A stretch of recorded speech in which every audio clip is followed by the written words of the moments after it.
if I can figure out maybe a better way to, you know, kind of randomize it, make it fair for everyone. I kind of struggled with that, but I figured first come, first serve, we'll try that and go from there. Because I have like a nice cache of prizes over here from when we were planning on doing live meetings. So I want to introduce Bill Hesbach. Bill is an EAS Master Beekeeper. He runs Wing Dance Apiary in Cheshire, Connecticut. He's also a published author, Splits in Varroa, which I think is on Northern Bee Books. And he's a frequent contributor to Bee Culture, American Bee Journal. You might have read his recent article in American Bee Journal. I believe it was the December issue, and I actually have it here. December 2020 issue on R&I interference. Bill, you're talking about spring management today, is that correct? Yeah, it's just sort of a basic talk about spring management, yeah. Great. So this will be timely info for all you new beekeepers, and I'm sure a great brush up for older or more experienced beekeepers alike. Bill has agreed to take questions during the talk, so I'm going to allow you guys to unmute yourselves if you wish to. I'm going to ask you to stay muted if you don't have a question at the time, but if you have a question, feel free to jump in. If you feel a little more comfortable putting it in the chat, you can put it in the chat and we'll read it after that. But without further ado, I'm going to bring on Bill Hesbach. Bill. No, thanks very much. It's an honor to be here on this cold Sunday night, and you've got a wonderful turnout. Looks like we've got 70 people, and that's just fantastic. And hopefully tonight I'm going to just talk about some basic things in beekeeping, but I'm going to add some hard-earned observations on some of the more basic stuff along the way. And as you heard, I will take questions during the talk. But if you want to put them in the chat, please do. And then somebody will read the chat. I don't know who's going to take care of that, but somebody will read the chat. And then we'll get some questions answered through that also. All right, so let me just share my screen here. Oh, let's go. What just happened there? Oh, all right, so let's see what's going on.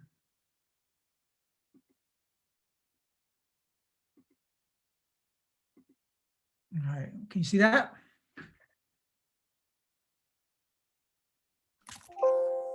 Yeah, we got it. Yeah.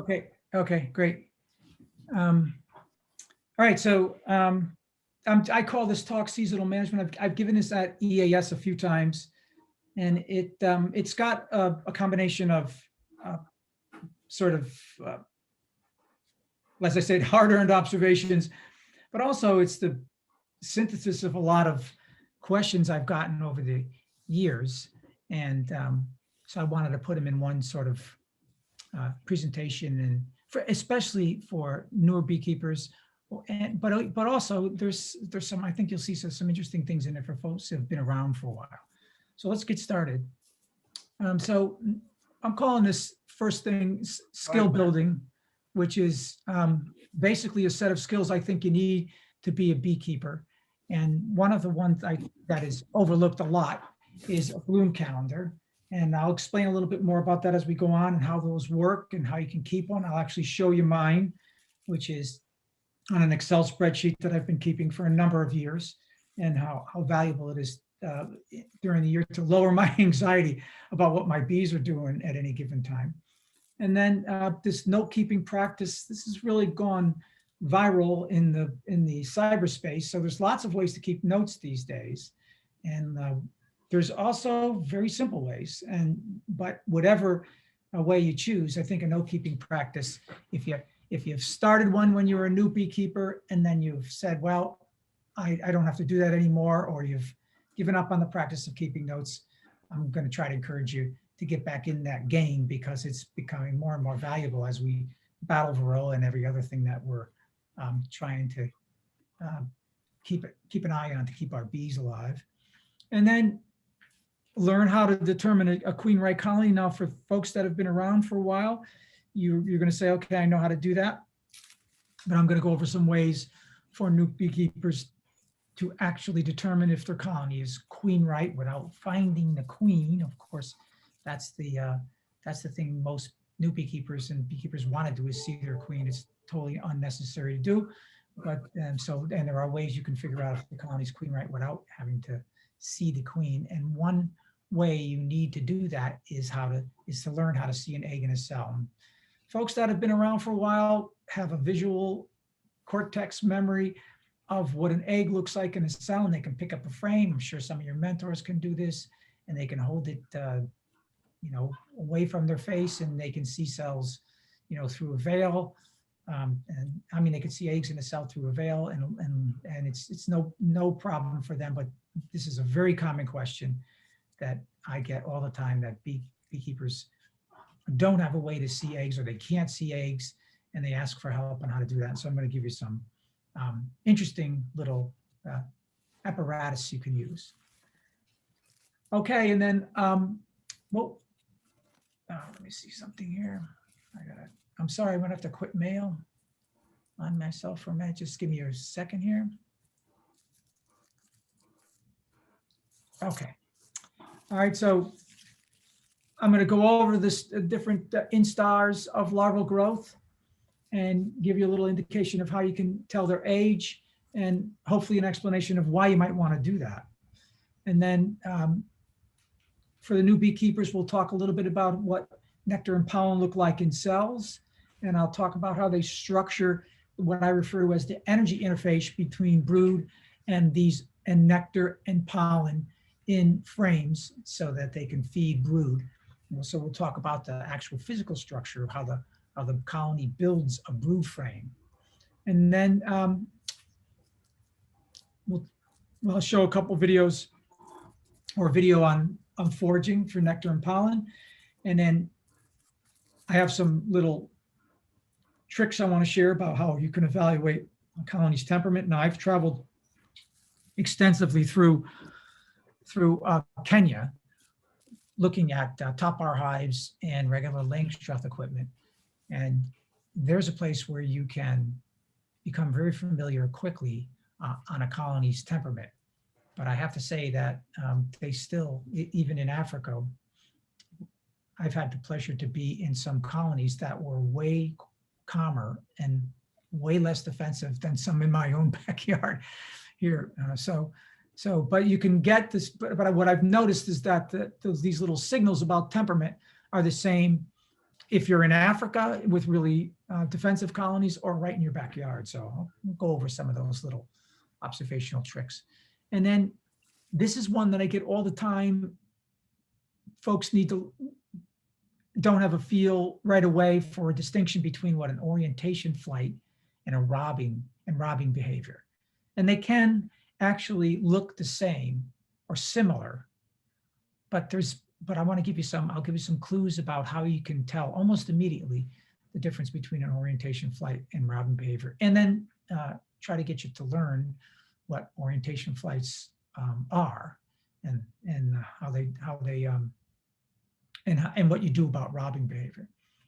And then I want to then remind folks that have been around for a while, and new keepers, that there's lots of devices out there that you can use to determine the weight of your colony. And if you only have 1 or 2 colonies, you might buy one of these fancy scales or do something like that, because you've got a few extra dollars because you haven't been going out to dinner during COVID. But there's time-proven ways to determine the weight of your colony, and it's to heft it.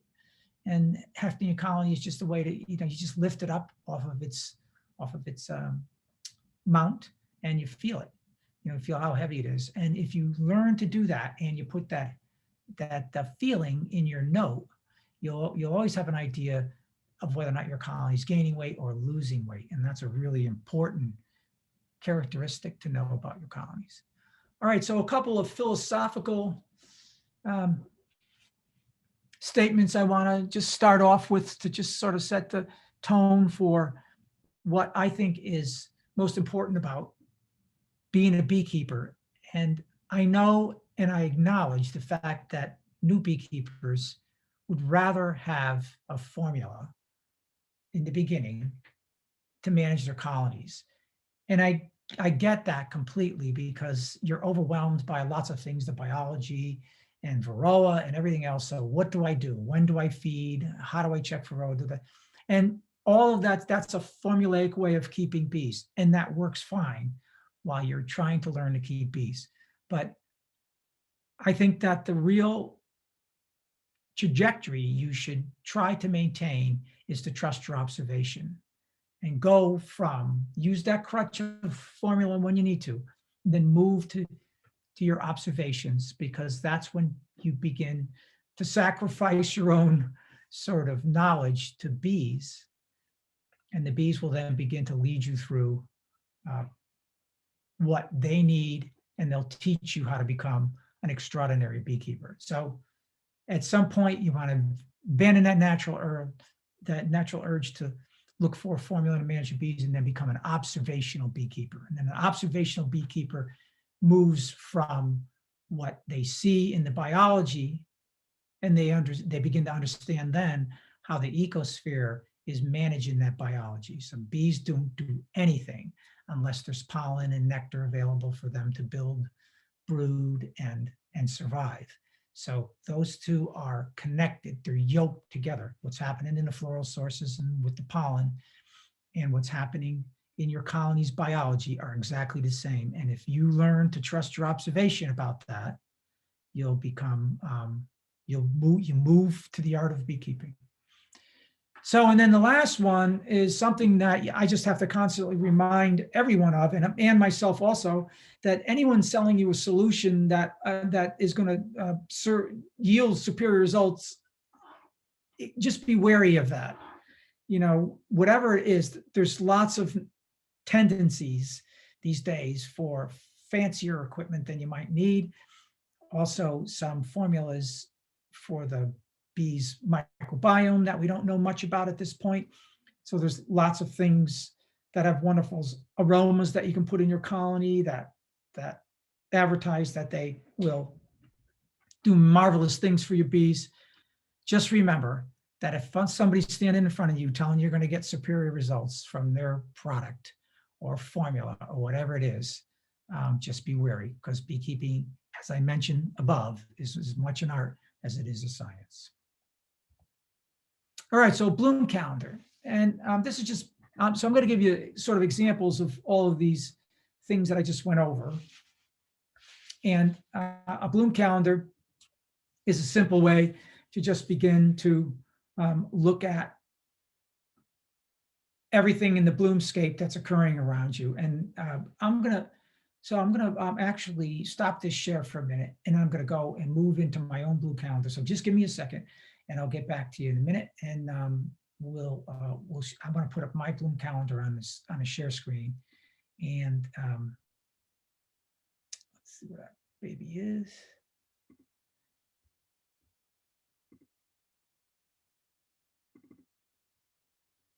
Okay.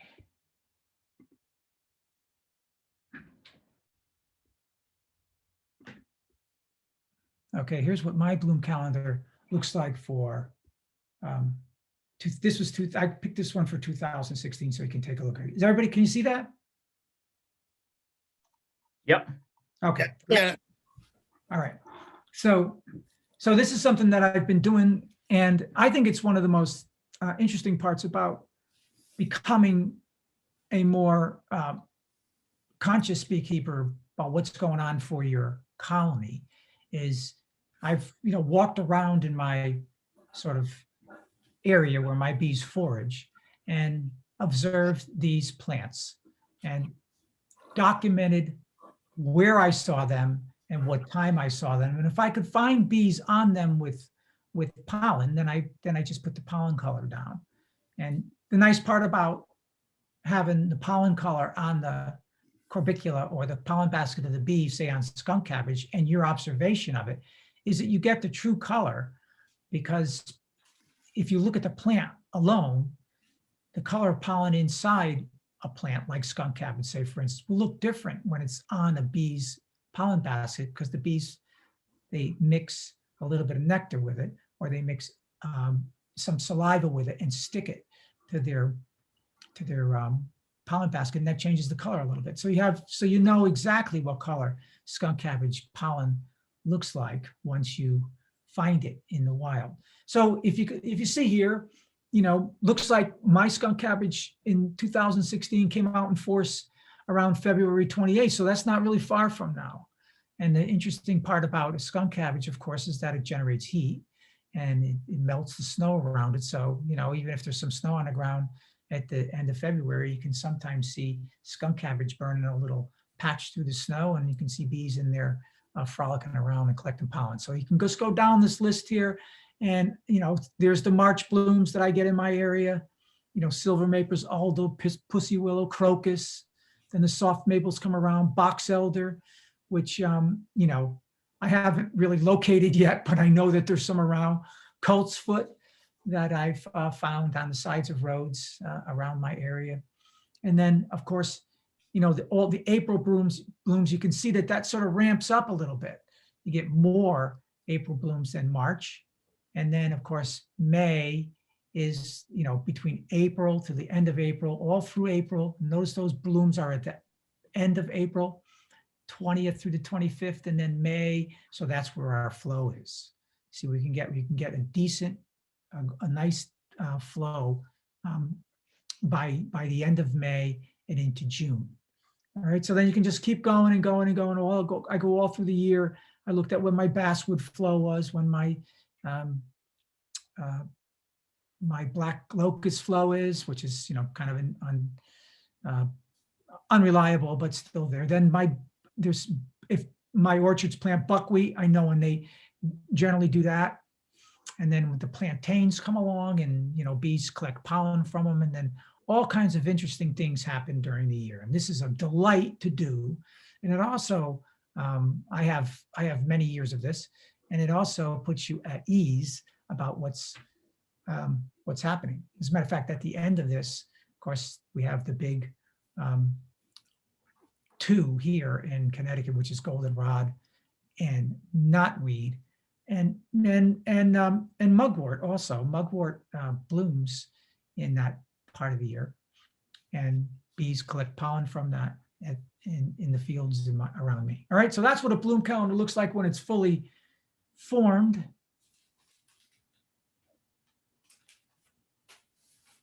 And you can see what kind of value that might have for you. I'll get my cursor back now. Hey, Bill. Yeah. I might have missed this. I was in and out of the room. When you're recording your bloom dates, do you try to get like the first day you see something in bloom, or when you start to really see it in profusion? Well, I have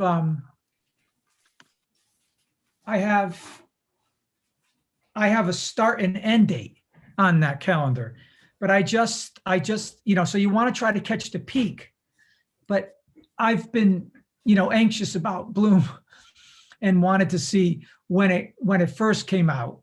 And then usually when it first comes out, the bees work it within a day or two. So that's usually the date that I'm recording when I first see it. Am I sharing this? What am I sharing now? Am I sharing the? Your spreadsheet still. Okay, all right. Let me see if I can stop that share. I couldn't find my. All right, so let's share the screen. Okay. All right, now I'm back to the presentation, right? Right. Okay. All right, so then I want to just, so now this is like, how do you see, what do eggs look like in a cell? How do you see them? And what that sort of brood interface is, and I'll do that interface between the nectar and pollen and brood. So I'm just showing you some basic pictures of what you see in a colony. Now, you new beekeepers often will mistake a drone for a queen. Of course, you can see the difference in those when you get your packages from Glenn and Tom. You'll have a queen in there, and you'll be able to see her in her cage. So you'll get a first glimpse at what they actually look like. They have tan legs, and the rest of the bees in the colony don't. So you can see that little tan leg there. Those are all tan, and bees have all female bees plus drones have black legs. And of course, you can see immediately that the queen's thorax doesn't have any hair on it. And CT, as they call it in biology. And that also gives you an indication of what the queen looks like. And your queen, if you're looking for her and you actually want to find her, you can look down on the frames or right full face, just pull the frame out and look straight at it. But if you tilt that frame up and look at it just on that little thin profile where you're just looking over a profile of bees, you'll be able to see the queen a little easier because she walks over the top of other bees and around, and she's bigger, and her abdomen shows up above the height of regular bees on a frame. So she's easier to see that way. All right, and for those of you who haven't seen eggs before, I have this illustration on the bottom where an egg is, much smaller than a caraway seed. So if you want to see what you're up against, go pull one of those out of the spice drawer. Uh-huh. It's actually half the size of a caraway seed. And then there, of course, are, there's what we see inside cells. There's larvae and eggs. And then there's a difference between pollen and nectar. Nectar is the shiny sort of substance, and then pollen is packed. This happens to be a beautiful frame of pollen with multicolors, meaning there's various plants that the bees are collecting pollen from. It's a very nutritious kind of way for bees to store pollen. All right, now if you can't see eggs, which is the perennial complaint that I get, I've solved that with when I'm grafting with this Carson Pro. This fits under a veil, and it gives you a nice LED light, high intensity LED light, and it also gives you these wonderful little magnifying lenses that you can flop down. Down here, if you don't, you can share it. You want to share it? Yeah. Oh, okay, that wasn't a question then. And then you can just look at eggs that way. The best way though is if you can't see eggs, take a picture of the frame with your cell phone. You can prop the frame up with your hive tool so it's at a nice viewing angle. Then you'll have two hands free, and then you can take a photograph of that where you suspect there might be a brood, eggs, and then you can go back later on, or just open the frame right there with your fingers and take a look inside the cells and see if you can see eggs that way. So no excuse. You can either use a magnifying device like that, or you can use your phone to take pictures. Whatever you do, you have to learn how to find eggs, and because it's important for you to know if your queen is laying. All right, now, again, larval growth comes in. I skipped the second stage instar, and I'll show you that in a minute. But of course, eggs are eggs. The first instar of larva is very small. As a matter of fact, the first instar of larva, when the egg sort of lays down and it matures into a larva, is almost as small as an egg, maybe sometimes even smaller. You can see sort of the spiracles on this particular first instar larva, right? So that's the end. This is like day 4, right? So there will be 3 days an egg, and then it turns into a larva. So that'll be day 4. So that's 4 days after the queen laid that egg.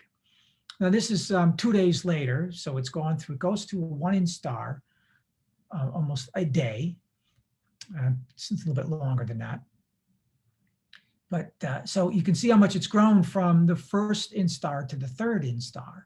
And then of course the 5th instar is the final instar, or molt, before the larva actually gets capped. It gets capped actually as a 5th instar larva. And then it prepupates in the cell, turns into a prepupa, and then goes into a full pupa mode by day 10 or so. And then it's on its way to becoming an adult, right? But I want to show you a little sort of tip about what you want to look for when you're looking for larval growth, right? So I get a lot of times beekeepers say to me, well, how do I know if I have to ever feed pollen to my colony? And how can I tell if my larvae or my bees are being well fed? Well, here's an example of 2 frames. One is filled with underfed larvae. So for some reason in this colony here, right, there's a pollen dearth. Right now, anything could have happened, but there's a pollen dearth. The bees can't make enough brood food. So this is second stage instar, second stage larva, second molt. Now you can see the difference between the amount of brood food in these larvae compared to this. So if you see dry, underfed larvae, then there's a problem with the way your bees are able to make brood food. That could happen any time of year. It can also happen early in the spring when bees start to brood up, because right now in your colonies, the queen is laying a significant amount of eggs. You can have, when March comes around, you can have lots of brood, from 300 to 1,700 square centimeters of brood. This is the month when, at the end of this month, bees start to really brood up. But if something happens and they run out of their own fat bodies, the nurse bees that have overwintered, the winter bees are running low on their own stores, and they go further into spring with a lot of brood, they will get into a situation where they can't feed that larva. It'll start to look like this, and they'll eat it back, right? They'll chew it back. All right, so underfed larva looks like this. This is what you want to see when you install your package, when your queen starts laying, when your bees are providing wonderful brood food. You want it to look like that. All right, so learning how to recognize bee attitudes, and this is another thing that you should sort of like get accustomed to looking for when you open your colony. This is at the front entrance, of course, and these bees they have an awareness of you. So that's your first indication.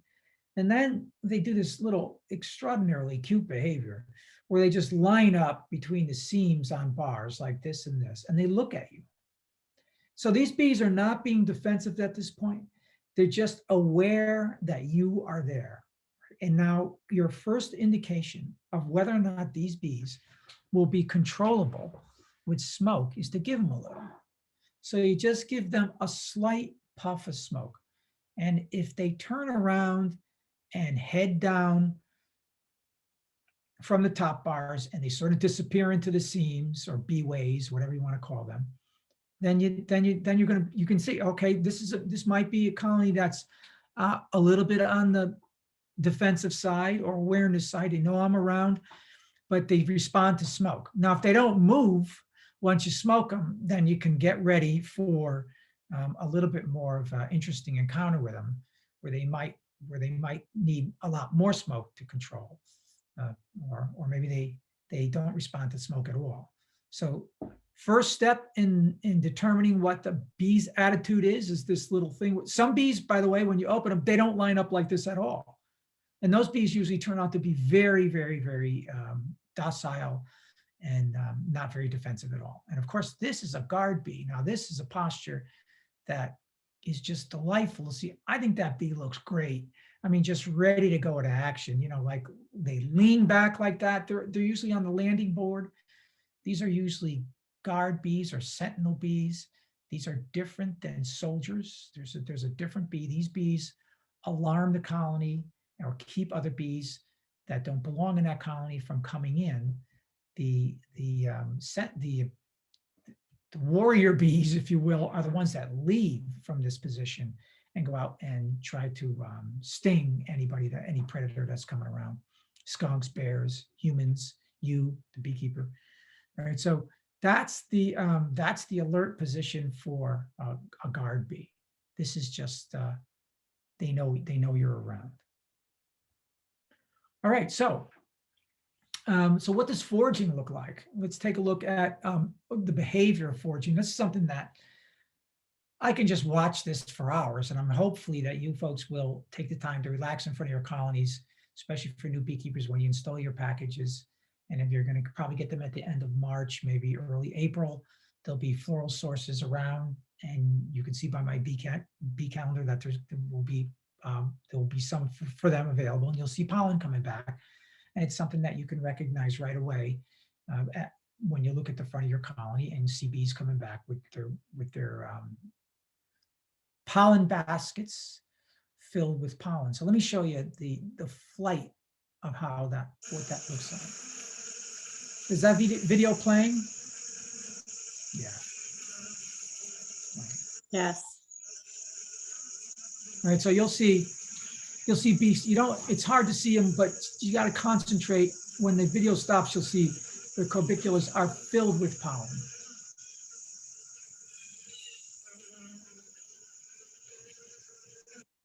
So foraging behavior.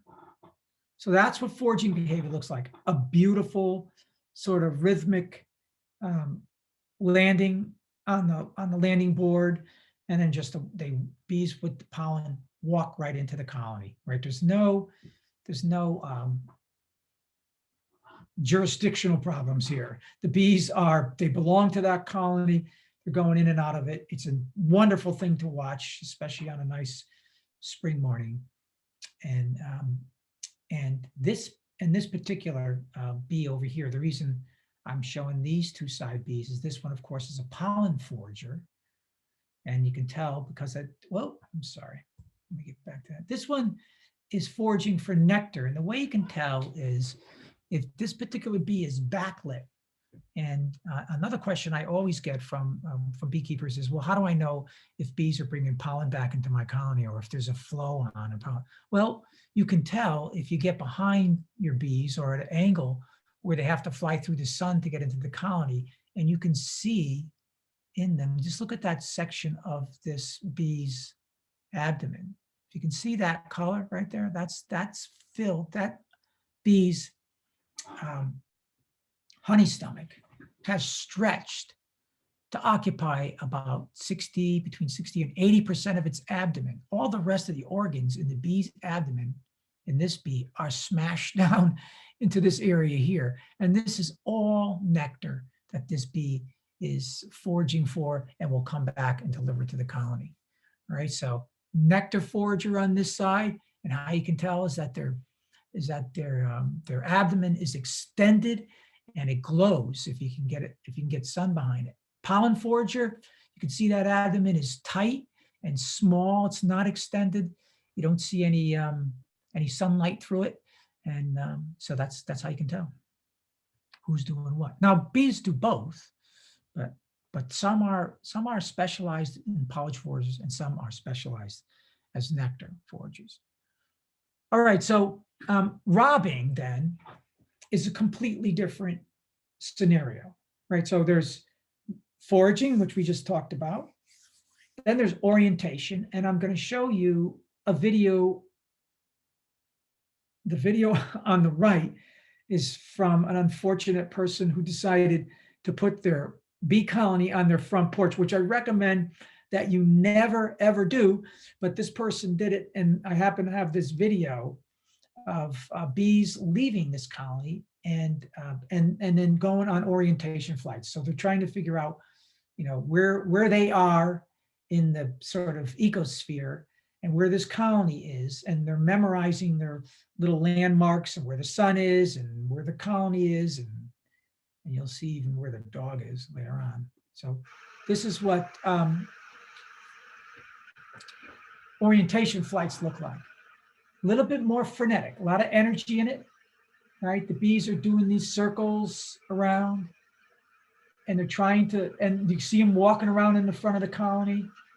I mean, it's a crazy place to put a, and even the dog is thinking like, this is nuts what you're doing. So that is orientation.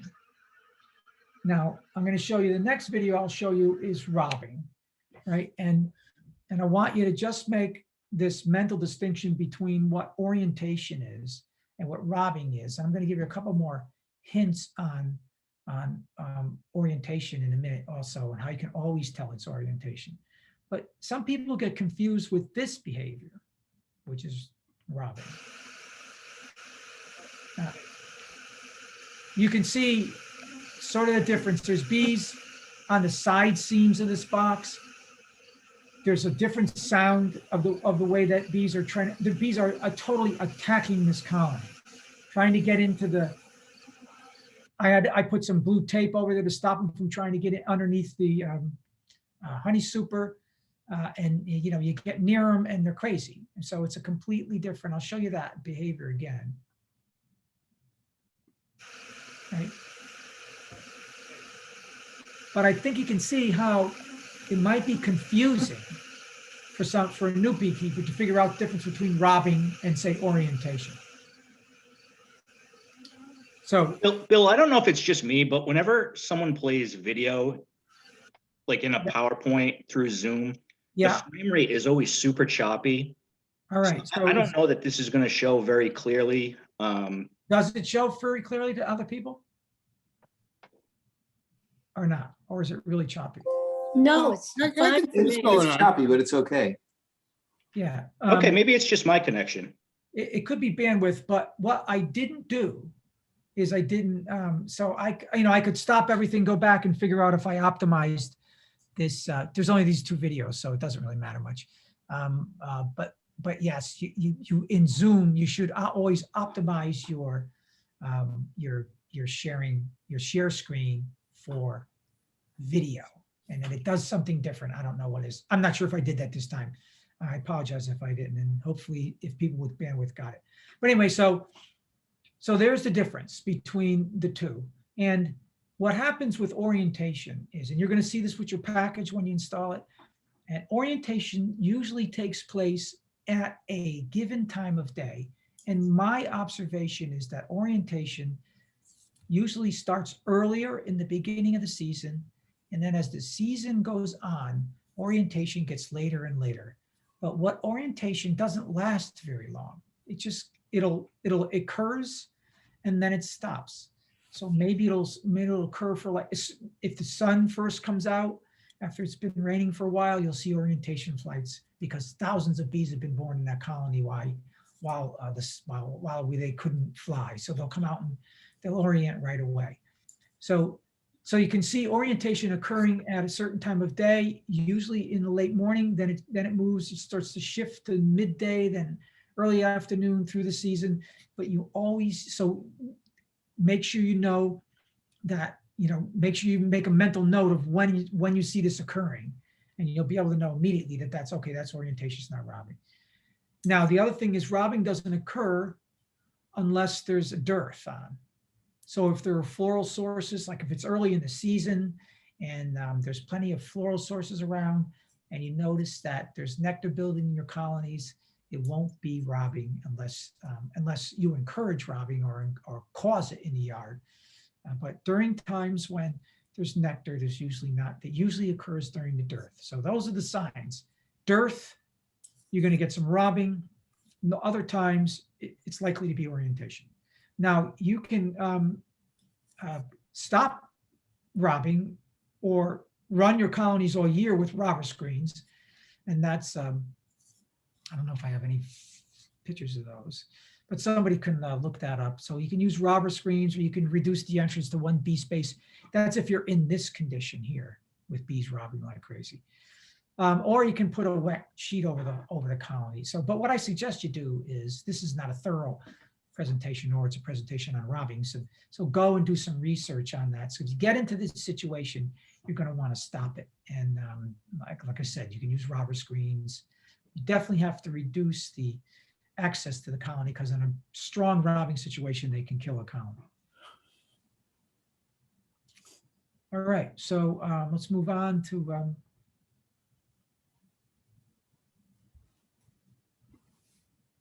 okay. All right, so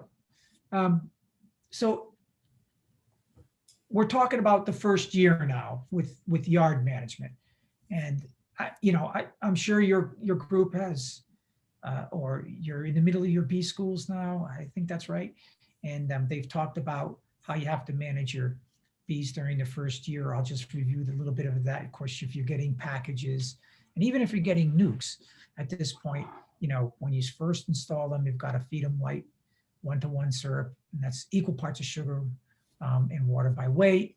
And then you can either use a division board feeder or a top feeder or buckets. And then you're going to go ahead as part of the first year. You have to evaluate your queen. You have to add brood equipment as needed.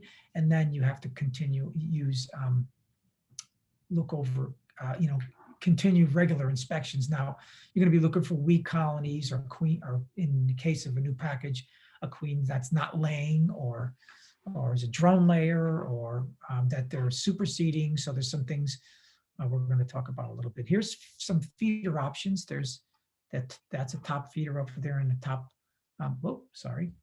in the top left-hand side. That's a feeder I use when I have to feed. I haven't fed in a couple of years, but if I do feed, that's my feeder of choice. But it's only good for warmer weather when bees can break cluster and come up and get the syrup out of those two reservoirs on each side. There's also buckets with screens. You can buy them from you can buy them in a number of places. I think Glenn and Tom have those most likely. And of course, you can use jars over holes that you drill in your inner cover, and so on and so forth. So these are different methods for feeding. When you do feed, you don't want to spill syrup all over the yard. And you want to be very clean with that, because even if you don't, if you feed at a different time of year, say if you have to, if you go on a swarm, you want to feed them for a little while, and you drop a lot of syrup around the yard, you can attract ants. You can also incur a little bit of robbing from opportunist bees that find your apiary. So make sure when you do this, you're clean all the time. There's also baggy feeders, other kinds of ways to feed. There's a picture of one with top feeder on top of a colony. There's that Bee Smart feeder. I don't know, that doesn't have enough of liquid in it for me. The idea when you're feeding bees is to feed them a lot and get a lot into them all at once, especially when you're trying to draw comb in your first year. You want to make sure your bees have access to a lot of one-to-one, meaning a lot of bees have access to it, because you're going to have bees that have activated their wax glands, and they need to feed those wax glands with pure carbohydrate to make wax. So you can't have a little tiny couple of pinpricks in the bottom of a jar when you're trying to feed a lot of syrup to a bee colony. You have to make sure they have lots of access to it. That's why I like the big top feeders. Baggies are an option also. All right, so one of the things I mentioned you have to learn to do is evaluate the queen. And some of you may recognize already that there's some issues here in this side, right? There's more than one egg in a cell. Now that, and I'm going to show you that this is an alarming situation when you have three, but with a new queen and new wax, like you see here, this is nice white wax first being drawn. Sometimes a new queen coming back out of dormancy, she was laying, her ovaries are fully developed, they caged her, they shipped her in a package. And then she gets to, start laying again. Sometimes queens, when they come out of a queen cage with a new package, don't lay for a week. They just have to start up again. And sometimes they'll come out and there'll be eggs hanging off the back of them. And in that case, sometimes new queens, first mated queens will get a little nuts and lay a couple of eggs in a cell. What happens is you might see something like this, just a couple eggs in a cell. What'll happen in this case is another worker bee will come along and police one of those eggs out. You'll end up with just one egg in that cell, all right? Which is basically what you want to see is this, just one egg per cell, pretty much in that little Mercedes symbol on the bottom of that cell, right? So when you start to see three or more, you're in a situation where there might be something more seriously wrong with your colony. You may just have laying workers or some other thing. But in this case, I think that this particular one was like an overzealous new queen, because most of the eggs are right in the bottom of the cell somewhere. Right, then you want to really progress from this slide, 1, one egg, one cell to this, which is where you'll see all the different instars of larvae. So this, I don't know if you can see this there, but see if I can, let me see if I can, squash that out. Get this a little bit bigger. No. So you can see all the different instars of larvae here. We get way down here where, you can see these shiny cells, which this is like first instar larva, then you can kind of see how it progresses and gets larger as you go up here. You get into second, then third star and larva, then fourth, and then fifth instar larva all around here. So the queen laid this first. This is more like the center of her brood. And then she's finished out in, laid in consecutive circles, and then she's out here at the end of the brood nest, or the end of that comb, laying eggs out in this direction. So this is what a good pattern of egg laying for your queen looks like. So there's some misses in these cells, but this, for today's queens, this is perfect. These holes here, you can't really tell. You would not call this spotty brood. This would be perfect brood. And I want to just, in anticipation of what I'm going to talk about in a little bit, is notice that this frame has beautiful pattern of a beautiful laying pattern, but it doesn't look like it ends on this frame. Could you sort of tell that this frame probably has another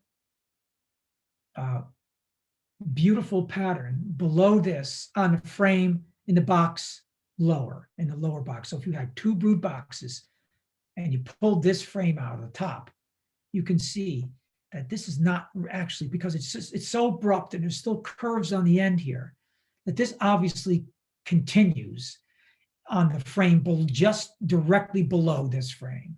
And then you'll get another sort of wonderful arc, upside down, of course, of brood in the bottom. All right, and this has implications for how you might deal with a colony coming into spring that's overwintered. And for a new beekeeper, you would probably want to continue your inspection down below for a little bit, so you could see how that brood pattern lays out between two boxes. All right, so now some things you might see in your package or your spring queen are things like this. Now these happen to be emergency cells, and I put them in here. They're emergency cells, but I want to illustrate something else that occurs with new packages now and then, which are super Seizure cells. They look fairly similar to these emergency cells. So you won't be able to tell the difference actually, because if a lot of times, or not a lot of times, but sometimes when you see these cells, they're not serious about replacing the queen in the colony. So for a new queen that is just released from her cage and begins to lay, as a matter of fact, in this case, you can see that there's actually capped brood here. So the queen's been laying for at least 9 days, maybe 10. So what you see here is, I'm going to say these are super Seizure cells, where for some reason the bees did not like the pheromone profile of the queen, or they haven't gotten used to it yet. Or there's some anarchist bees in that colony that are just drawing out queen cells. What I always tell new beekeepers to do, or anybody who's trying to requeen a colony and they see evidence of eggs and queen cells, meaning that the queen is laying, but there's also some indication that the colony doesn't like her, is to knock those cells down, all right? Because these are not swarm cells, remember, and give them another chance to accept the queen. If you do that, you're going to find that 90% of the time, they will not draw another round of super Seizure cells out, and the queen will be fine. All right, so that's something, heads up for your packages. You might see that. Now, this is an example of a bad brood pattern. So if this is the first brood pattern you see, you're in trouble, right? This queen's not right, and something is very seriously wrong with this particular pattern. She could be sick. She could be, she's not fecund. In other words, she wasn't fertilized correctly in her mating flights. She has an obstruction in her oviduct. lots of things can happen to queens. But for the vast majority of the time, nothing happens to them. They're perfect. But, they can have problems. That's an indication of spotty brood. That's a bad brew pattern. This one here, same thing, but you can see in this case, bees have decided that they want to replace this queen. So they're building all of these cells up. Now, this is not swarm season. These are for real super seizure cells. And look at where they're hanging. I mean, some of these are hanging on the top bar. So, and there's one cell that's been eaten out already. So there's probably a new queen released on this comb already. Another bad brood pattern, and it requires more investigation. If you have Sarah get you a mentor, or your county directors provided you with a mentor, then you can go ahead and have them take a look at that colony with you and help them help you figure out what's wrong. Now, over here, I usually ask the question, but I'm going to ask it and answer at the same time. Is this a bad brood pattern? And I think some of you will just pop in and say, no, it's not a bad brood pattern. And the reason is because in this case, the queen has laid in this cell. And by the way, I'm going to just illustrate again the difference between this pattern and the one that I asked you to look at, where you might consider that there's going to be more brood below it on the frame directly below this to complete that pattern. This case, you can see clearly that that's not the case, right? This could actually be the bottom part of that frame. This is where the brood stopped. And the center here is where brood emerged, right? Now, if you look close on this frame, you're likely to see that the queen went back in there and laid eggs in all of those openings. And there might even be brood in there. It's not a photograph that I got up close enough to be able to tell. All right, so have a little patience with this one. Maybe knock those cells down, give your queen a second chance. These are bad indications. Something's wrong with that queen in both of these cases. And here, it's likely that your queen is just fine and that you're just looking at the way that brood normally emerges from a frame of brood, cap brood, because the queen usually starts off laying in the center and moves out in concentric circles. So these will be the eggs out here, way out in the end, that were laid last. All right, so we're on the verge of spring at this point. So we're switching subjects now. So does anybody have any questions about those last slides I covered?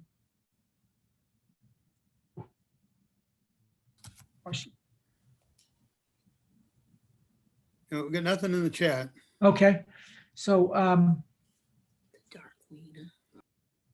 okay, so we're going to start now for the spring build and what you should expect. So Hey, Bill, yeah, go ahead. this just in. Yeah. Lynn asked, should you requeen if with those bad brood patterns you just showed, would you requeen? Oh yeah. Yeah, you have to requeen. Those colonies are in trouble, and those queens won't make it. One of these actually is a drone layer. So I think this colony is a drone layer here. So if you look close at those, you'd see that they're all little tiny drones capped in those cells. So that's out of the question. That colony's finished. This one's just spotty brood. You don't want to run a queen in your yard like this. You just never get enough brood out of that colony to make it a viable colony. You got to requeen it. It's so hard to pinch a queen, but you can do it. So yes, you would requeen those. All right, so so early spring management. Let's see what you should expect in that spring build. And I just love this to see these. I mean, everything's covered with snow now. It's really cold, but in no time we're going to be seeing dandelions, out again, and and that's what they look like up there in that top right photograph. Dandelions are, by the way, the first nutritional source of pollen and some nectar. There are areas of the country where people make honey on that flow. We don't do it in Connecticut. I'm not sure about Rhode Island, but we don't get honey out of it, but we certainly do get pollen. And bees have a way of sustaining nectar. And that's usually a sign when I encourage people to put their supers on, if they're going to try to make a couple of supers of honey out of a colony that's basically overwintered, not a package, of course. All right, so what do we expect? Early spring management. Okay, overwinter colonies, say in March, right? You have to figure out how heavy they are. And if you've hefted those colonies along the way, you know, before they overwintered, you'd know where they are in terms of weight. And you could tell immediately if those colonies are light or they still have some stores on them, right? And so you have to learn, of course, how to heft a colony. If you have one of those fancy scales under it, you'll know immediately, you know, if what kind of food how much food your colony consumed over the winter time. And of course, in March, when your colonies are brooding up, it's when we get in trouble as beekeepers, because that's when they can starve. Because during the core of the winter, when there wasn't a lot of brood in those colonies, they're not using hardly any of their stores. You know, to keep warm, bees in the center of a cluster sip at nectar. They don't use a lot of it. As a matter of fact, they're fed nectar by bees that hand it down through from the cells that the mantle bees are around. And then the bees on the mantle are using a lot more energy, but not anywhere near enough, or not anywhere near as much as when the colony has brood in it. And like I said, by the end of March, you have some significant amount of brood. And that's when it's most important to understand if you need to put emergency food on, right? And that's what you would do if your colonies turn out to be light. And then you put the 1-to-1 on, and then I went over the different feeders you can use. But the one thing you want to avoid in spring, especially with a overwintered colony, is to overfeed. You can actually plug out your brood nest early on. So just make sure that if you do decide that your colony needs it overwintered, it looks nice and strong, but it's light, and you want to feed 1-to-1, do that, but just be cautious. Watch what they're doing, how much they're taking, and don't continually feed them gallon after gallon after gallon, assuming that they're going to take it and they're eating it, because what they're doing with it is they're going to store it in every open cell they have in the colony. So just feed them a gallon or two, and then let them figure it out, and they'll catch up. They'll eat some of that stuff. They'll use it to build more wax if they need it, and then you don't stimulate a whole lot of brood that way, right? So hey, Bill, we got a question here right about the syrup. So yeah, about comparing at this point feeding 2-to-1 syrup versus 1-to-1. yeah, this is in the spring. We usually feed 1-to-1 in the spring, because we don't, you know, we're not feeding 2-to-1. We don't have to, in the springtime, we don't have to have them store this. We want them to just eat it as an energy source, right? So, you know, this whole thing with 1-to-1 and 2-to-1 is an interesting conversation to have. I was involved with a friend of mine. His name is Randy Oliver out in the West Coast, and I have discussed this at length. And he did an interesting study about 1-to-1 and 2-to-1 syrup, and in terms of what bees do with it, you know, and and do they build better stores with 2-to-1 or 1-to-1? And his was pretty inconclusive. So the whole idea of this formula of 1-to-1 syrup versus 2-to-1 syrup is kind of iffy. You can do whatever you want, but you can, in other words, you can put more sugar in or less. But I like to keep it simple so that people have a guide. And in the spring, feed a lighter syrup, which actually, the lighter syrup simulates nectar, right? It's 50% sugar. And some nectars are sometimes like 30% sugar, but they can go all the way up to 70% sucrose, that is. And this light syrup is 50, so it's somewhere in the middle. All right. Okay, so now here, the same thing as you said, check for weight. So what should we be looking for weight of hives in March? Well, we're talking about light versus some weight, so in other words, if you've hefted your colony along the way, you would know that it's light. You know, so a light colony you can pick up with 2 fingers. You know, it just comes right off of the stand, and you know you're in trouble right away. Now your colony's not going to die right away, you know, but it'll die within a week. A big strong colony will die within a week if it doesn't have any stores, and it's that light. So very light means you can lift it very easily, and versus the brick or what the old timers used to refer to as, they would say in the fall after the goldenrod flow, they would say my colonies are all lead, you know, meaning that they were so hard to lift off the stand. And that's the case lots of times in my apiary. You can't even lift them off the stand. They're filled with, you know, the top box is filled with 70 pounds of honey, and then there's probably another 20 or 30 on the sides in the lower box, and then there's still you know, a bunch of bees in that colony, which do weigh something, even though they're only about 125 milligrams a piece. You know, 40,000 of them do weigh something, 6 or 7 pounds. So you get a really heavy colony. So what you want to do is compare the weight of that colony when it went into the winter versus what it weighs like in the spring, right? So a colony that went into the winter with a lot of weight on it, like 70 pounds in that top box, will come out of the spring with at least 30 left. And that colony will not feel light. Right? That colony will feel heavy. Still have some weight to feel. All right, so it's the art of beekeeping, learning how to feel for that weight of the colony. Of course, you can always look in it if you want, you know, open the 50-degree day, you open it up. Are there combs of honey in there? You know, is there still in the top box and they have plenty of honey? If they do, you just close it up. Right, so that's another thing you do. You don't even have to pull the frames. All you have to do is look down in the beeways and see if you can see honey on the. I'll show you some when we talk about reversals. I'll show you what honey bands look like, but I think people know what they are. And if those honey bands are left, then you've got food still in that colony. All right. And then new packages, you got to feed those continuously, because for new packages, what you're trying to do is build out comb.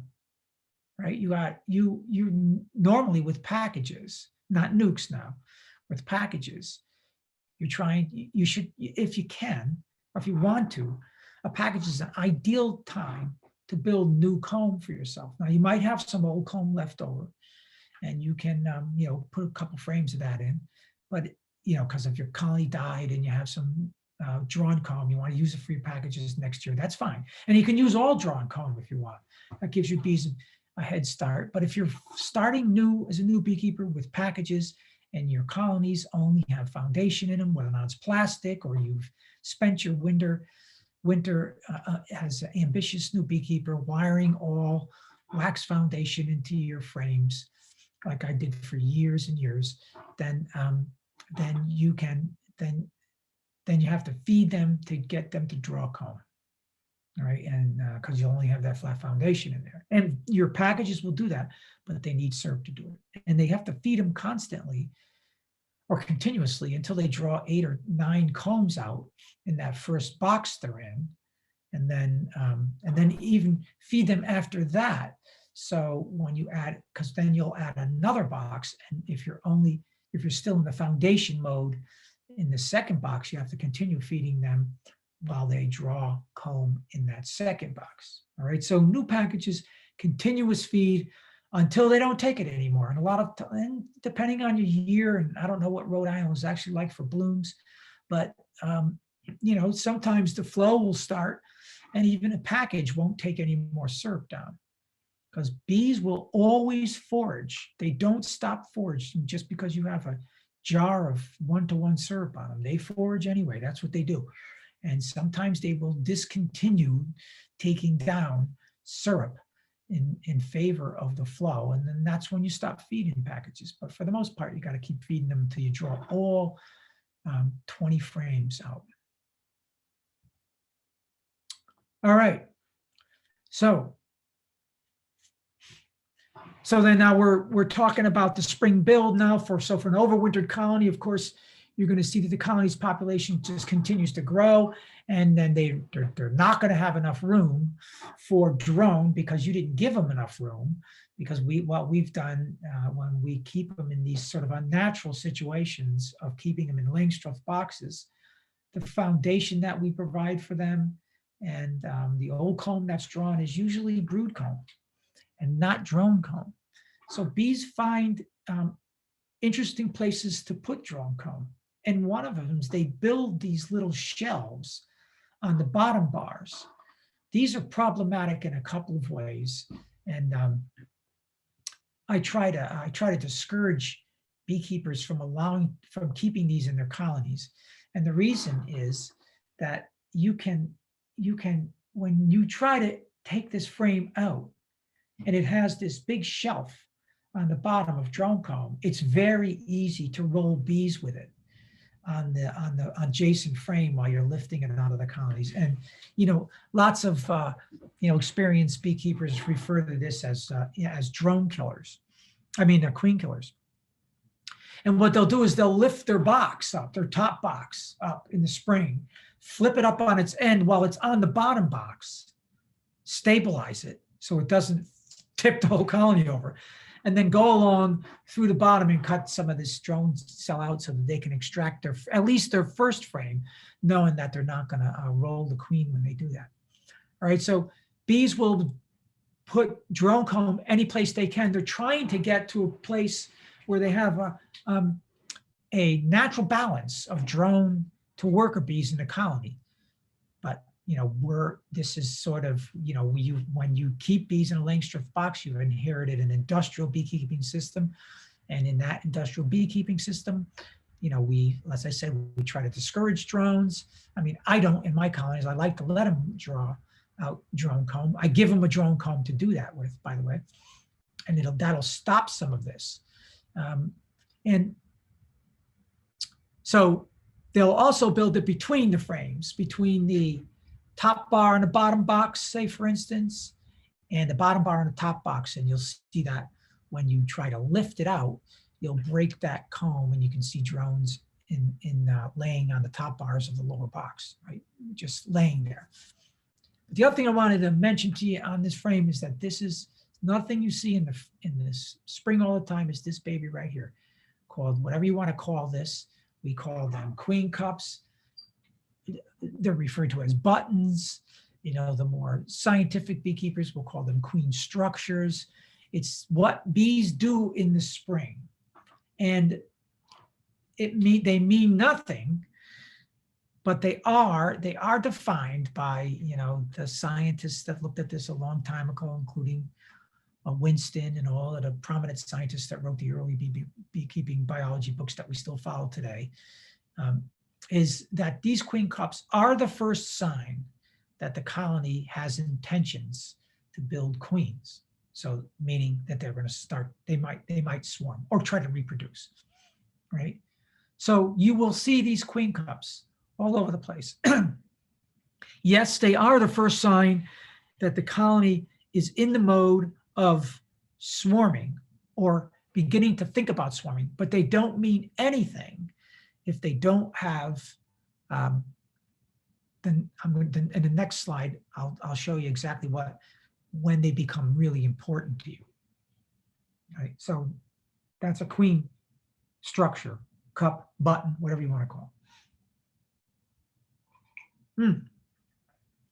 So when the first time you get any indication that those queen cups, and I'm vigilant about early spring after the queen cups appear to monitor them. I go in there every 7 days for a while, and I look and see if there's any eggs in those cups. So the first indication is that the queen has laid an egg in one of those cups.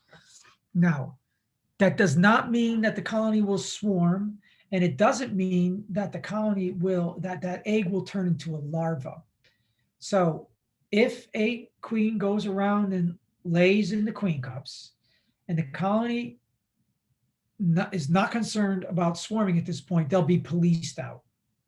Right? They can even get policed out when larva appears in those cups for different reasons.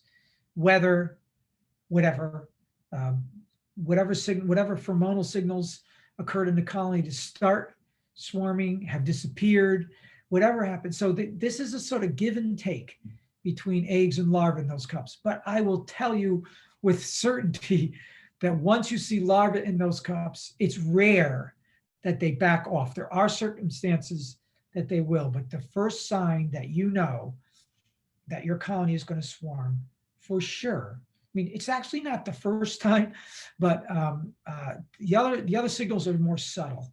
And if I have a chance, I'll go over those. But the first time that for sure your colony is going to swarm is if there's larvae in those, and they're well fed, by the way, because they're going to then the nurse bees are going to put royal jelly in those cups, and then they're going to draw out those big long peanut shell appearance cups, that cells that we call queen cells, and then the colony will essentially swarm right around the time when the first queen cells are capped. That is not always true, but if you're in a colony, like your friend's colony, not yours, somebody that asked you to take a look at your colony, a colony for them that they have neglected and they haven't managed to swarm piece, and you see a capped swarm cell in there, but you also see the queen, that is the day, that day or the next, they're going to swarm. All right. So, but you can find both, and you're kind of lucky if you do. And there's also lots of other myths about swarming that I'm not going to get into, but people say things like, they run the queen around and get her ready to fly. And yeah, that does take place in some colonies. But then there's other times when a colony will swarm with the mated queen. That's what they're referred to as the prime swarm, the first swarm of the season. And that queen laid right up to the day the colony swarmed. And she was able to fly too. So it's all, you can't say anything definite about, swarm season. You can listen to the lore and the oral tradition around it, but your observations about what you find in a colony are paramount and will dictate and teach you how to keep bees. All right, so that's all right. So there's what the fully formed swarm cells look like. This one here is on its way. If you were to look in there deep inside that cell, you'd see a big, fat, healthy queen larva swimming in a bunch of royal jelly, much more royal jelly than she could actually consume. And then here are a couple of swarm cells when they're capped. This one, of course, is mature. And so I want you to notice the color of that, the tip of that cell. That indicates that the bees have chewed the wax off this, and this one has all of its wax. So there's probably a queen in here.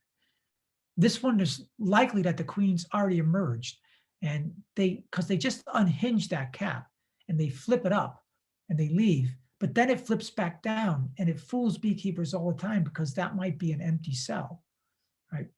When it looks like it's just a mature queen cell.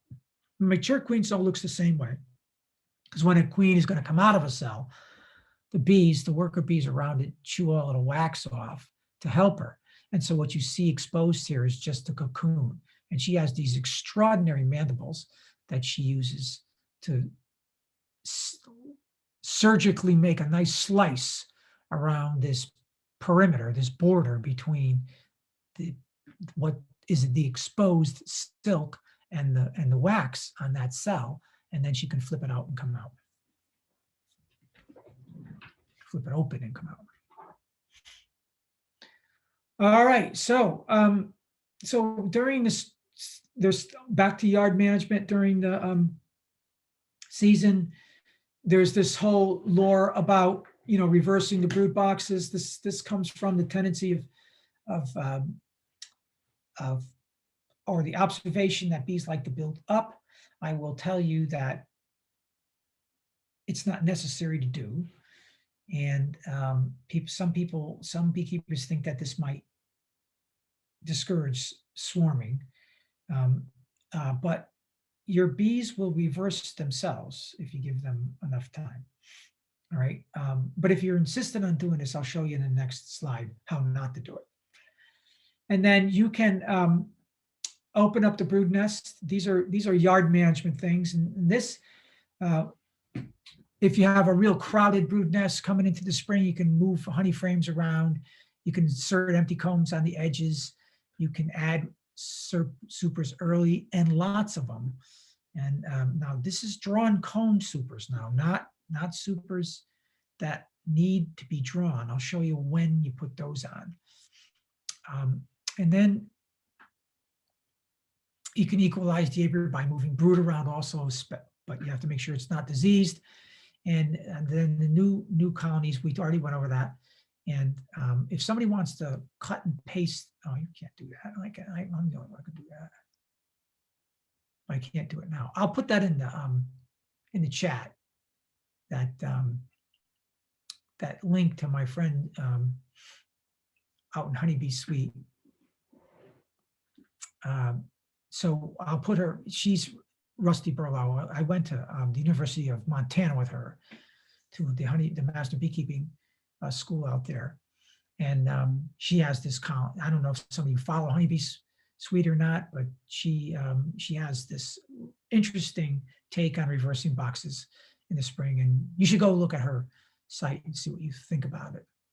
And then of course you have to monitor them. So if you actually are going to reverse your boxes, I want to give you a little hint here. So this top box here, I think it's early enough. You caught this one early enough that if you wanted to reverse it, you could. Now, what I'm saying is that all of this brood is likely, this is likely to be the end of the brood, and there's none in the bottom box, right? You can see the way this brood pattern starts to curve back in, and they just stopped here. My sense is that these bees just stopped here when they hit the bottom board. I mean, when they hit the frame, the bottom frame board, right? They stopped, and they just ended theirs. This is on the wood, as they say, but this is the entire brood nest, right? It has a honey shoulder over the top of it. In this case, down here, it might be too late to reverse these boxes, because if you see here, you can see that this brood is not curving to stop. It probably continues on the bottom in another frame. And if you were to reverse those, what you would do is you would just break the whole pattern of that brood nest up, and you would have the bottom half of this brood that's on this frame on top of it over here somewhere. And that wouldn't do, bees don't know how to deal with that. That's not why they built their colony this way for a reason. So in the spring, you got to get in, if you decide you want to reverse your boxes or somebody's told you it's a good idea, you have to make sure you do it before the brood goes between the top box and the bottom box. Simple as that. Otherwise, you're going to separate the brood and you'll chill that top brood. Okay, then you add equipment when your when your box looks like this. This is a new box. 8 or 10 frames have been built out. There's a big population of bees. You put, for new people, you put your second piece of equipment on, and then you begin to have them draw comb in that top box. Okay, how much time do we have left?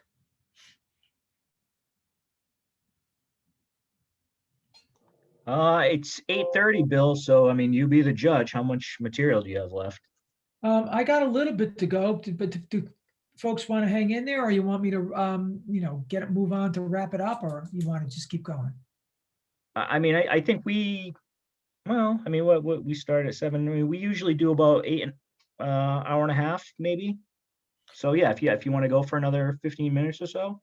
Okay, I'll see if I can get. Let me move through these last couple of frames, and then we'll decide from there. There's some stuff that I think is pretty important.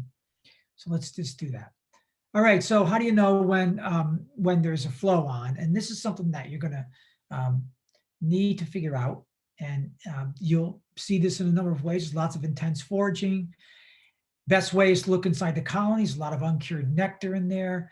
This is when the colony is peaking. And then this is when new supers can be drawn and filled. And I'll show you how you tell when that can happen. Usually new packages will miss this piece, because you're going to probably be feeding them when you get into the flow, depending on, I don't know when your main flow is in parts of different areas, different counties in Rhode Island, but it takes about 10 weeks for a package to build up to maturity. And then they usually miss the flow because you get them laid too late in the season for the first season for them to get the flow. But sometimes packages do make honey in the first year. It depends on where you go. All right, so bees only build comb, and this is an important thing for you to learn because, this is a question all the time. How do I get my supers drawn? Well, bees will only build comb when there's no space left in the brood nest for storage, right? And that's it. And they tell you that. You can observe it. They build what is known as frost wax. And when those two conditions are met, you see frost wax and there's no space left in the brood nest for storage, then that's the time when you can get honey, you can get foundation in honey supers drawn. Now, what is white wax? This is white wax. So you can see in here, in this particular brood box, all these little indications start to happen. Actually, before this comb is drawn, this starts to happen. Bees get up here on this top and they've got their wax glands are so active at this point that they're building out, they're going to build out space, and they put little frost wax all over the place. And the frost wax looks like this beautiful white wax. This happens to have some nectar in it. And you can tell this one's almost too late, but this is a time now when you can actually get your honey supers drawn if they have foundation in them, right? So that's frost wax. All right, now, and I just want to let you know that bees don't generally cross their honey shoulder.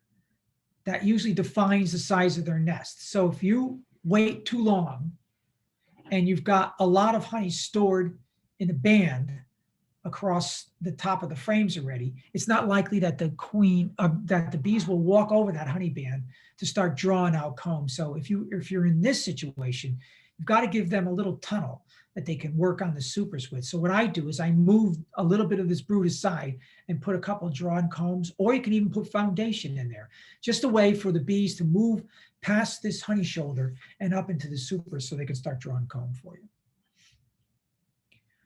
All right, so,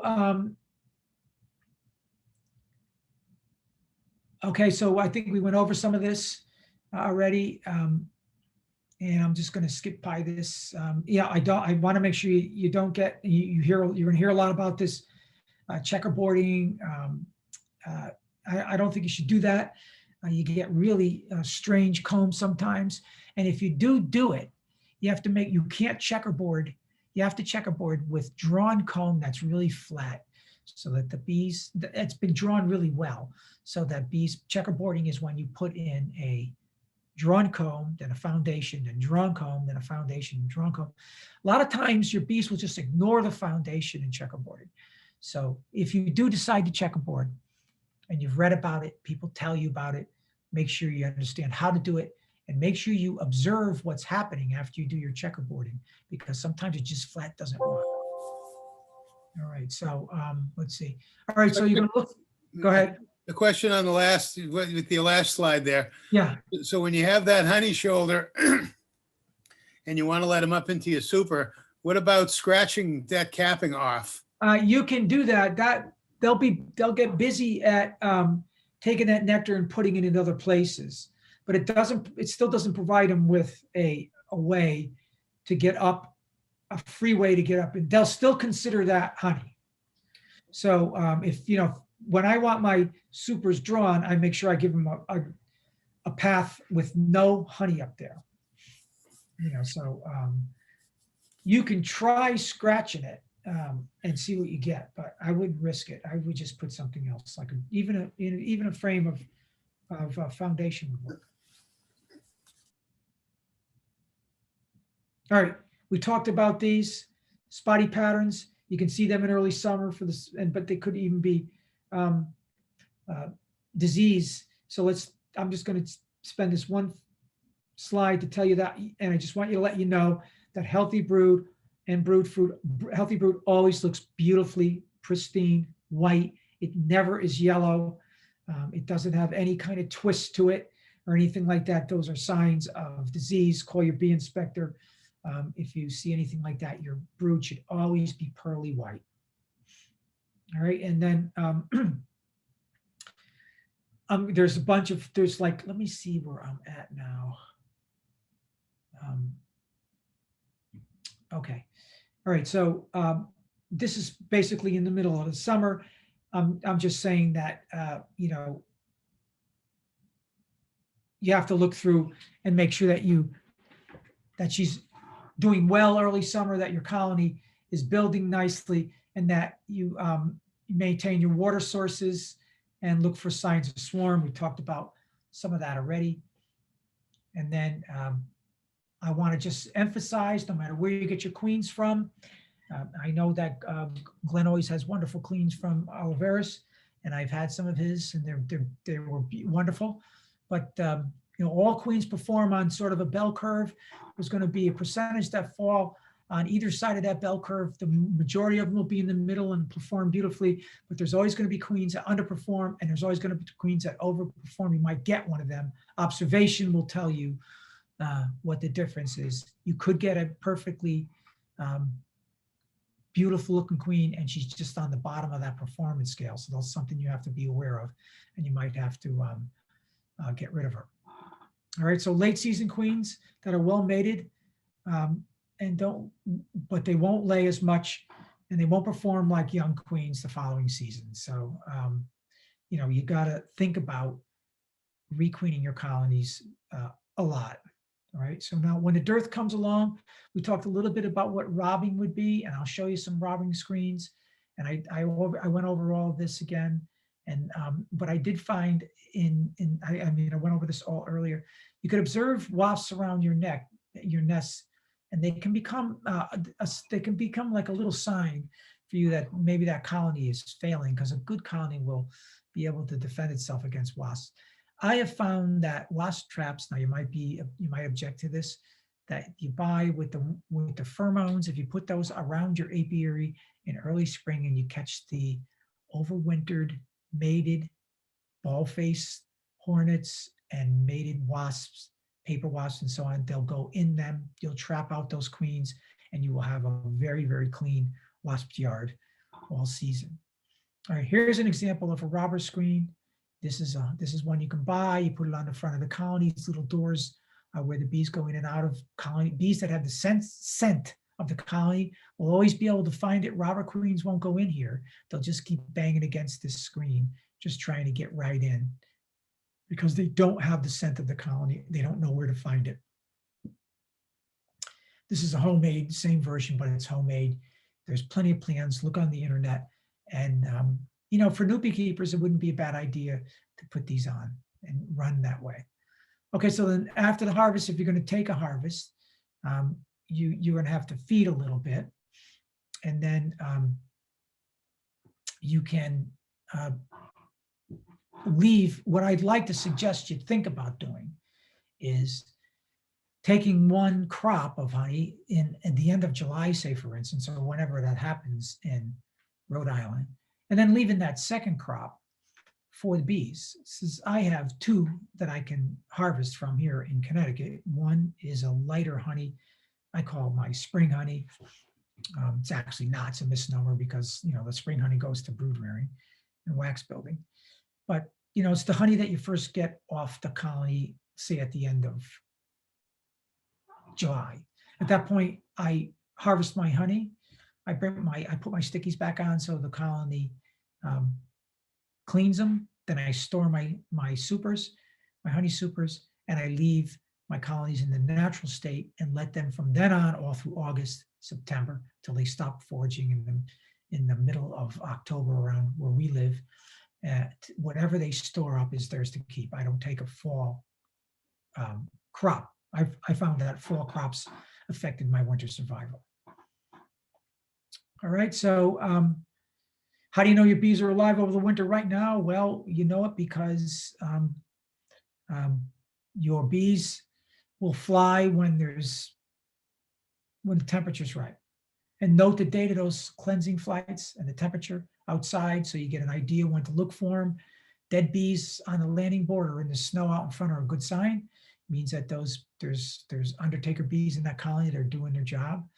And then you can peek inside on a warm day and feel the heat over the bee escape hole, do whatever you want to do. But you can, don't do that now, and don't do it when the temperature is below the temperature that they would normally take a cleansing flight on. All right, so we only got a couple more slides on winter. Again, I think we talked about this. If you want to make sure that you've hefted these colonies so that you can figure out how much they weigh going into winter. And then you have to evaluate the cluster size. You don't want an overly large cluster, and you don't want a really small one. And so that's basically how you figure out if your colonies will winterize. There's a lot more to this. We can't go into it in detail, but just make sure the takeaway from this particular slide is to make sure you have those colonies and get a feel for what it's like to have a colony, with a lot of honey in the top box, what that feels like.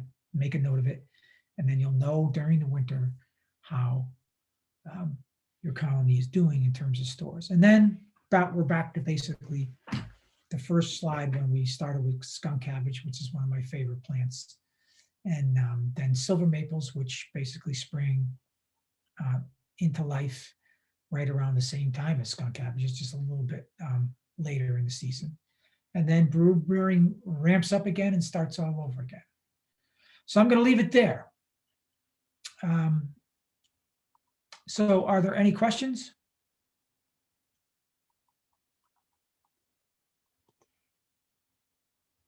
Hang on. Okay, sorry, I was muted. Should you remove the mouse guards and clear out dead bees off your bottom boards?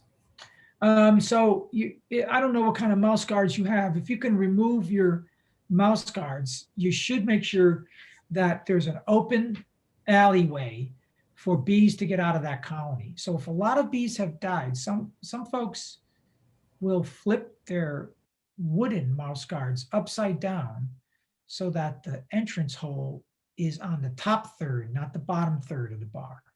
That way, bees will always have a way to crawl over dead bees and get out and clean the colony out. If you don't want to do that, I've made these little hooked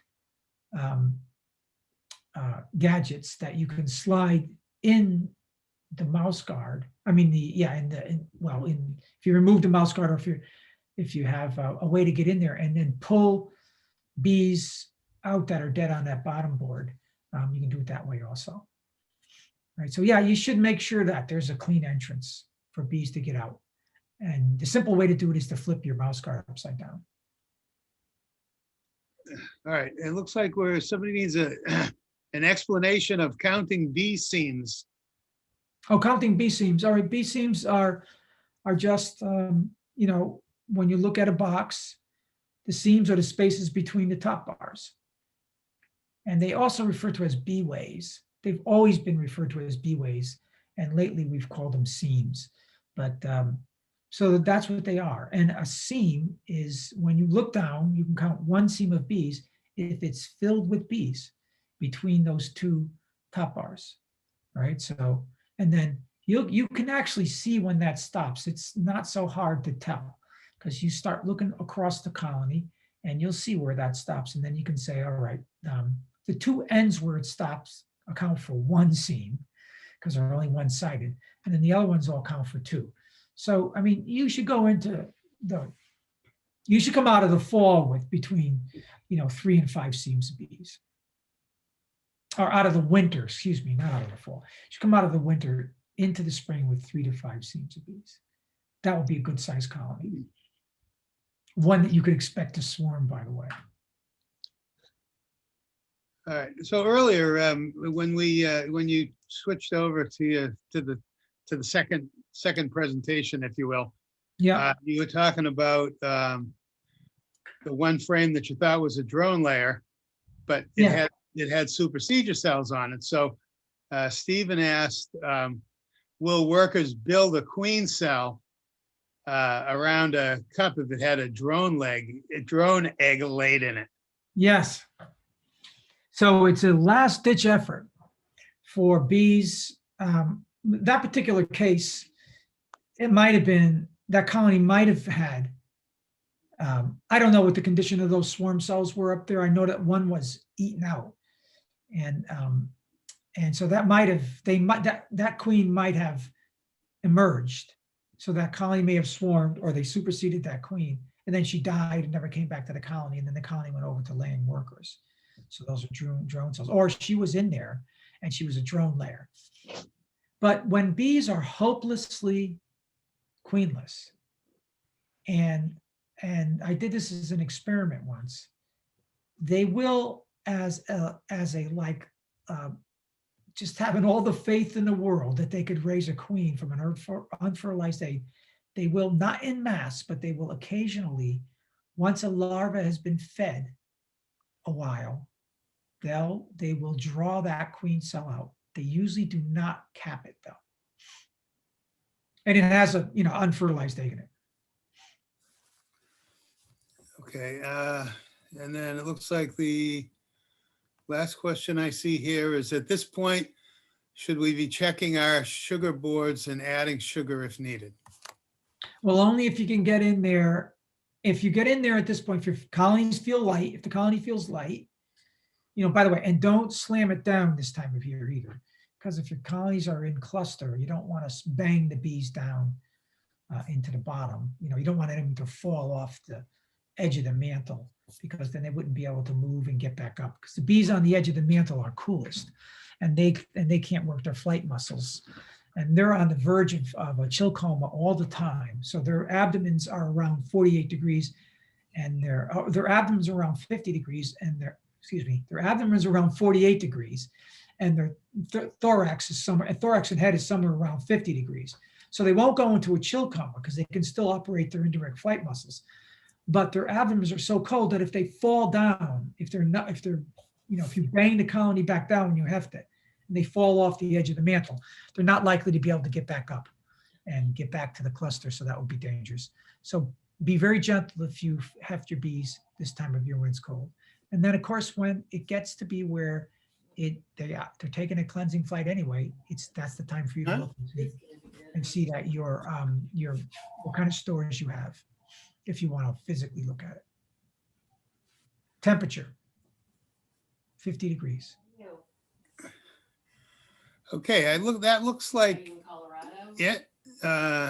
We have a lot of thank yous for your great presentation, but I have no more questions. So all right.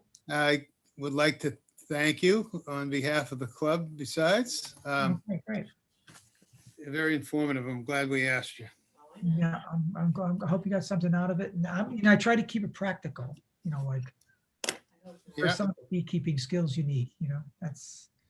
Yeah, Bill, let me just reiterate what Ed said. I mean, great informative presentation, super timely. Obviously, we have people coming out of bee school right now. They're going to be really getting into this. And I mean, what a great overview of the entire season. Like, I feel like practically any of those slides, we could have just freeze framed on and done like an hour. Yeah, we could have spent an hour on any one of them. Yeah. I mean, very informative, down to earth, practical, which is what we love. As far as I know, this is the first time you've spoken with RIBA. Is that true? This might be the first time I spoke with RIBA. I usually speak in Massachusetts and New York, and always wondered about you guys. So I'm glad. I mean, it's a great club. It seems like. Yeah, and, Rhode Island, we're iconoclasts. But you were on my short list of speakers I had wanted to get for a while, and I want to thank Ed. He splits his time between RIBA and Norfolk County in Massachusetts, and he's been killing it all year, getting great speakers for us. So I'm glad that you finally made your Rhode Island. Yeah, I'm glad too. Yes, we have a couple of years on you guys. We celebrated our 125th anniversary 2 years ago. So we're the oldest bee club. It's the Connecticut Beekeepers Association, the oldest bee club in the United States. We think, we brag, we say we are. Right. Who knows? Who can prove it though? Yeah, who can prove it? 125 years is a long time. That's great. And my I do a lot with the Eastern Apiculture Society. I speak at EAS meetings, and I have for the last 3 or 4 years. Of course, the last 2 years have been a disaster. And so you can find my writings in Bee Culture and American Bee Journal also. So look that up. And I help certify master beekeepers for the Eastern Apiculture Society. I interview them when they do their orals. I help them get through their inspections. The master beekeepers test in EAS is very difficult to get past. You know that. And but we help beekeepers learn and pass that test. So if any of your beekeepers have any ambition to want to be a master beekeeper or learn the EAS way, the university ways are different. You know, that's a little bit, you're going to get through when you're going to get a certification from, if you start a university course, you pay a lot of money and get a certification, you will. Mhm. But the EAS Master Beekeepers program, you have to teach yourself, and you have to be sponsored by another master beekeeper, and you have to take the tests in real time, you know, so you have to Right. prove, you know, that you're a beekeeper. That was something over the last couple of years we actually were pushing. I specifically was pushing really hard because I knew ES was going to be in Maine last year and then Massachusetts this year, you know, and I said, this is the perfect time, you know, for you guys. If you take your tests in Maine, you don't pass all of them, which, you know, most people don't pass them all the first year. Right. An easy drive up to Massachusetts versus, you know, doing the flights that we've all been taking over the last few years. Yeah. You know, so we've been doing like monthly kind of master beekeeper practice quizzes, you know, trying to share resources, share our own experiences. Yeah. And a lot of people now are going toward the university stuff since everything is switching to an online component.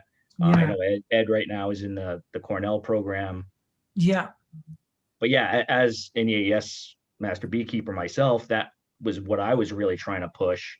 Yeah. You try to push that because it's a different experience. Yeah. And I mean, you could get a master beekeeper certification from a university and never touch a hive tool. I mean, you know, it's just a fact. Right. You know.